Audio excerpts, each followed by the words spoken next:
Sa gitna ng pagganap ng mga otoridad sa mga posibleng kinaroroonan ni Pastor Apollo Quiboloy, kusang isinuko ng isang leader ng simbahan ng religious leader ang pag-aari nitong mga armas. May ulat si Jason Amisola ng PTV Davao.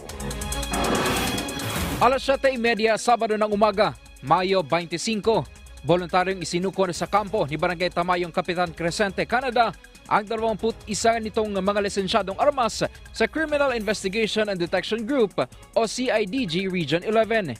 Personal naman itong tinagap nila Police Lieutenant Colonel Bernard Pagaduan at Police Major Edgardo Bahan.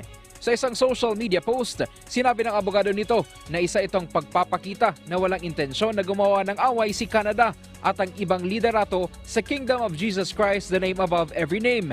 Dagdag ng abogado na kahit valid ang lisensya nito sa pagkolekta sa mga armas, ay pinili ni Canada na isuko ito sa otoridad.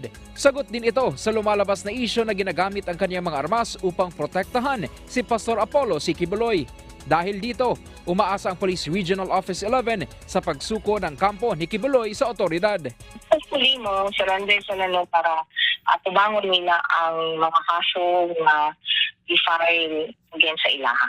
Ayon naman sa Davao City Police Office, wala silang tigil sa pag-monitor sa kanilang tracker team sa mga posibleng kinaroroonan ng pastor at sa ibang kasama pa nito. Ano lang sir, sa Davao City Police Office in our level, nga kami wala may buundang sa pag-monitor ng atong mga tracker team from the Kalina Police Station, and then for the sa police station is kanunay naga-monitor kung nag-awhag taog tabang sa mga tao ni Pastor Quiboloy sa kung asa man karon sir, no, para matulukan na pod ni. Matatandaan na unang sinurrender ang 5 mga armas ni Pastor Quiboloy noong ika-2 ng Mayo ngayong taon, pero nabili na ang 14 nitong armas.